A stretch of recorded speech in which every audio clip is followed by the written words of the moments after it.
अगली राशि पे जो कि है वर्गो या फिर कन्या राशि। बिल्कुल, कन्या कन्या राशि है। कन्या राशि वालों के लिए भी मैं बता दूं कि कन्या राशि में केतु बैठे हैं, राहु और मंगल की दृष्टि जा रही है, तो स्वास्थ्य के लिए बहुत अच्छा आशीर्वाद नहीं कहा जाएगा।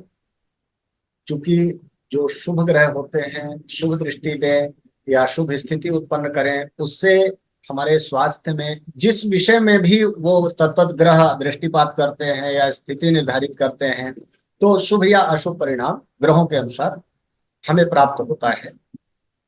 तो यहाँ पर कन्या राशि में आ, केतु की स्थिति बनी हुई है, मंगल और राहु की दृष्टि बनी हुई है। इससे मैं ज्यादा नहीं कहूंगा कि बहुत अच्छा इनके लिए स्वास्थ्य के लिए होगा। इन्हें भी सावधानी की बहुत जरूरत है।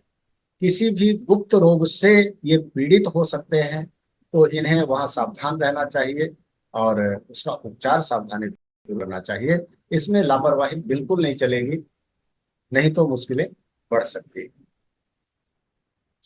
पेट की समस्याएं, आंतों की समस्याएं स्वास्थ्य में यहाँ इन्हें उत्पन्न हो सकती है। आवश्यक नहीं है कि होपलेस हो जाए कि आचार्य जी ने बताया तो ऐसा ही होगा। मैं हमेशा ये कहता हूँ कि जो अशुभ भविष्यवाणियां हैं वो गलत साबित हो, बहुत अच्छा है।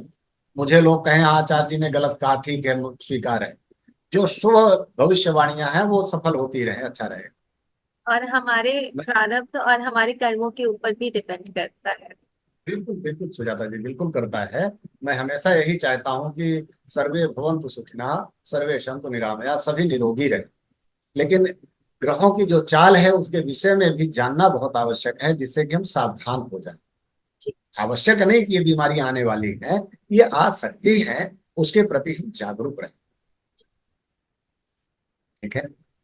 और फाइनेंस की बात करें इनके, जी। जो हमारे कन्या राशि वाले हैं, तो ज्यादा स्थिति अनुकूल हमें नहीं दिखाई दे रही है। इसलिए परेशान ना हो। महीना है, अटकलें जीवन में आती हैं, वो जरूर दूर हो जाएंगी। और कुछ योग ऐसे बन रहे हैं कि निवेश ज्यादा ना करें कि वहां आपको नुकसान हो जाए। और अपने से बड़ों का आशीर्वाद बहुत आवश्यक है इनके लिए, फाइनेंस के लिए। उनका यदि आशीर्वाद मिलता रहा, तालमेल सामंजस्य स्थापित रहा, तो निश्चित रूप से लाभ प्राप्त ही होगा। और पहली बात तो जो निवेश है इनका, वो बहुत सोच समझ के करें, ना करें तो ज्यादा अच्छा। जी। व्यवसायिक स्थिति के लिए यदि हम बात करते हैं, तो व्यवसाय के लिए 1 2 3 4 5 6 7 10 बहुत अच्छा बन रहा है। क्योंकि 10वें स्थान पे मिथुन राशि जा रही है इस गोचर के अनुसार। कन्या राशि वालों के लिए 10वीं राशि मिथुन पड़ रही है। मिथुन का मालिक बुध है, जो शुक्र के साथ बैठे हुए हैं, शुभता लेकर के आ रहे हैं। इसलिए इन्हें सुंदर योग प्राप्त हो रहे हैं व्यवसाय के लिए। लेकिन जैसा कि मैंने पीछे चिन्हित किया कि नया निवेश नहीं करना है, आपने पुराने निवेश पर पे ही आपको काम करना है, तो उसमें आपको लाभ मिलने वाला है। क्योंकि यहाँ पर ग्रहों की स्थिति सकारात्मक जा रही है। यदि आप व्यापार के लिए यात्राएं करना चाहते हैं, तो यात्रा कर सकते हैं। और उत्तर दिशा की यात्रा ज्यादा लाभप्रद होगी, बहुत अच्छी होगी। और यात्राओं के समय यदि आपको कोई ऐसी स्थिति तैयार होती है कि वहां कुछ निवेश की चर्चा करनी है, तो आप इस महीने चर्चा जरूर कर सकते हैं। चर्चा आपके लिए लाभप्रद होने वाली है। निवेश के लिए नहीं कह रहे हैं, आप चर्चा कर सकते हैं, उसको पक्का कर सकते हैं, तो अच्छा होगा, वो लाभप्रद। कुछ बदलाव होने के आसार ही आ रहे हैं, तो सोच समझ करके बदलाव करें। चाहे वो नौकरी वालों के लिए हो अथवा व्यवसाय वालों के लिए। कुछ व्यवसाय कुछ बदलाव ये महीना लेकर आ रहा है, इसलिए सावधानी पूर्वक बदलाव करें तो लाभ मिलने वाला। यदि हम शिक्षा की स्थिति का अवलोकन यदि हम करते हैं, तो शिक्षा स्तर थोड़ा सा अनुकूल नहीं है। बहुत लाभ देने वाला नहीं है। ये माह शिक्षा स्तर में थोड़ी सी कमी लेकर के आएगा और हमें महसूस भी होगी। इसलिए अपने शिक्षा स्तर की ओर ध्यान लगा करके पढ़ें और उसमें आगे बढ़ते रहें, सफलता प्राप्ति अवश्य होगी। अब देखिए, कहीं पर यदि हमें ऐसा लगता है कि ग्रहों की तालमेल हमारे जैसे एजुकेशन में ठीक नहीं चल रही है, तो एक्स्ट्रा मेहनत करनी है, परिश्रम थोड़ा सा अतिरिक्त करना है, जिससे कि लाभ मिले, लाभ मिल जाए। तकनीकी जो एजुकेशन ले रहे हैं तकनीकी विभाग के, उन्हें भी थोड़ा सा सावधान रहना है, उन्हें भी अनुकूलता लाने के लिए थोड़ा सा अतिरिक्त मेहनत करनी है, परिश्रम करना है। अधिकतर परीक्षाओं की जो परिणाम होते हैं, उनका स्तर थोड़ा सा, उनका ग्राफ नीचे जा सकता है, तो परेशान नहीं होना है। अगला महीना देखते हैं क्या लेकर आता है। अब इनके यात्रा की स्थिति का अवलोकन यदि हम करते हैं, तो यात्रा भी बहुत अच्छी नहीं प्राप्त हो रही। हाँ, इनके लिए यात्रा स्थगित करना चाहिए, तो ज्यादा अच्छा होना चाहिए, क्योंकि यात्रा विशेष रूप से देखिए, कोई लाभ के लिए है, कि कुछ प्राप्त हो जाएगा, या व्यवसाय के लिए है, या एजुकेशन के लिए है, या तीर्थ यात्रा के लिए है, तो मैं ये कहूंगा कि ये महीना इसी के लिए भी ज्यादा है।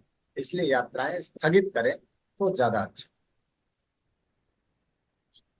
और यदि आपको विशेष रूप से यात्रा ही करनी है, तो पूर्व दिशा की ओर यात्रा कर सकते। पारिवारिक स्थितियों की यदि हम चर्चा करें, तो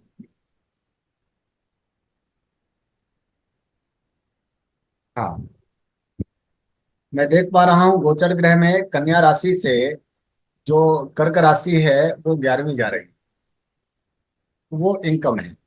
और 12वीं राशि जा रही है सिंह। सिंह बृहस्पति के साथ वृष राशि में स्थित है।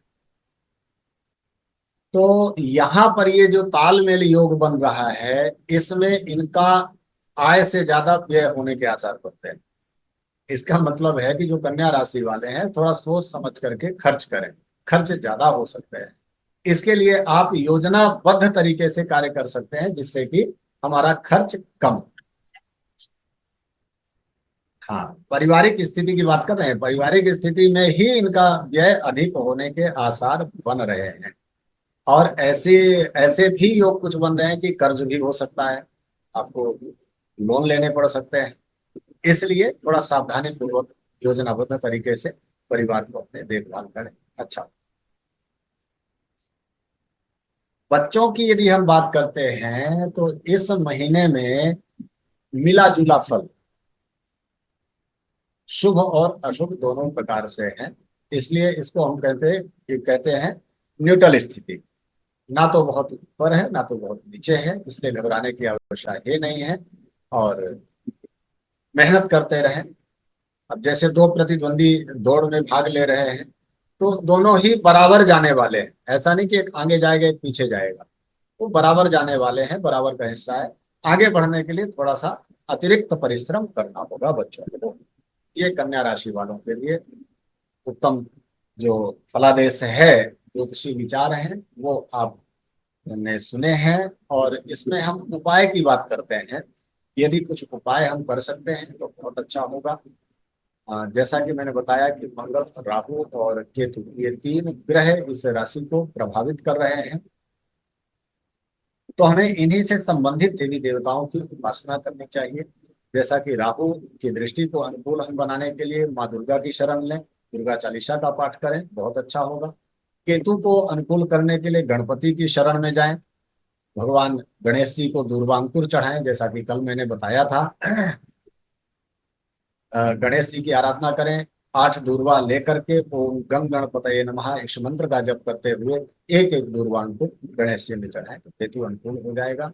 मंगल के लिए थोड़ी सी मलका मसूर होती है, लाल कपड़े में रख करके तांबे का एक सिक्का ले लें, या कोई तांबे का टुकड़ा ले लें, उसे किसी आचार्य ब्राह्मण को ले जा करके मंदिर में दान कर दे, या आपके पास कोई पुरोहित हैं तो उन्हें ले जा करके संकल्प करा करके ही उसका दान करें, संकल्प की दक्षिणा दें, उन्हें संतुष्ट करें, तो मंगल की अनुकूलता बन जाएगी। इन ग्रहों के सामंजस्य से निश्चित रूप से जो अशुभ फल प्रतीत हो रहे हैं वो शुभ फल में परिवर्तित हो जाए। ये कन्या राशि वाले।